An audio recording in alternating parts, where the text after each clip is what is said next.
This morning, Bloomberg is out with a new investigative report on how American-made guns are making their way into foreign countries. According to Bloomberg, Thailand is purchasing the largest amount of American firearms. Just a decade ago, the U.S. prohibited a plan put forward by the gun manufacturer Sig Sauer to sell firearms to Thailand. So how did we get here? Joining us now, one of the reporters of the Bloomberg Report, David Kochaneski. David, it's good to have you with us this morning. So let's walk through this for our viewers and why and how Thailand became such a huge market for American firearms. You know, in the U.S., since the expiration of the assault weapons ban in 2004, there's been a big push among gun industries to sell weapons overseas. The U.S. now has 400 million guns, which is more guns than people, so they need to find other places to build a market. And Thailand, which has always had its own gun culture, has been a big market for the U.S. But the thing about guns is, as we see in Ukraine, when countries send weapons overseas, they want to make sure who they're going to. They want to make sure they're not diverted to terrorists or to oppressive governments. And so there's always been control over where they go. In Thailand in 2014, because of the coup, it was attempted sales that were blocked.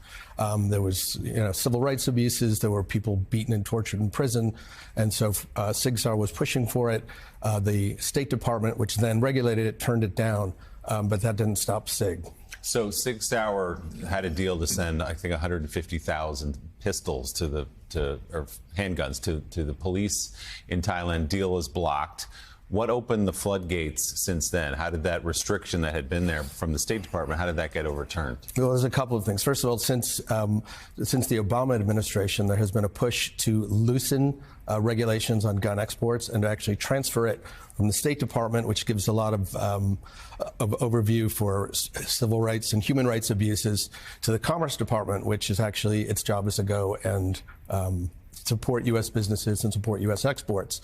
So there has been a movement back as early as 2012 to loosen it. That was actually going to go through in 2012, but when the shooting in Newtown, Connecticut happened and the children were killed, they thought it was bad optics. They pushed it off. When the Trump administration came in, the plan had been ready-made. They picked it up and started to loosen some of the weapons.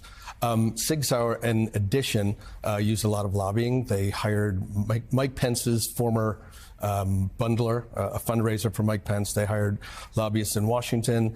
They had done a lot to cozy up to the Trump administration. They met President Trump the month before he ran for office. He went and toured in New Hampshire, which is where Sig Sauer is based, and which is also the first Republican primary. So it's a good place to make friends on the right. And they started a long lobbying campaign.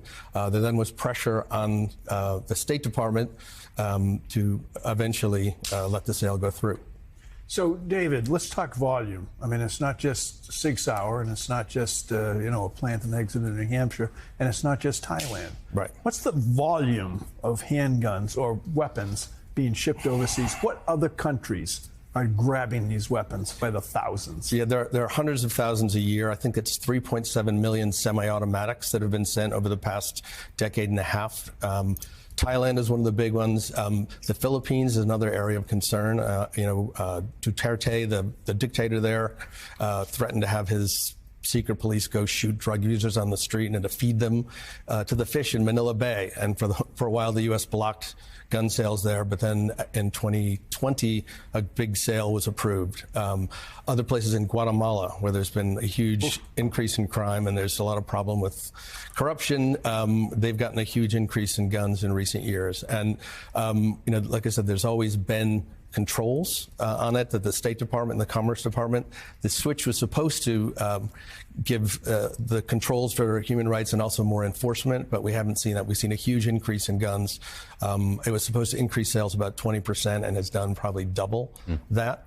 And we've asked the State Department and the Biden administration to show where that enforcement had led to tighter restrictions, and they didn't really provide anything.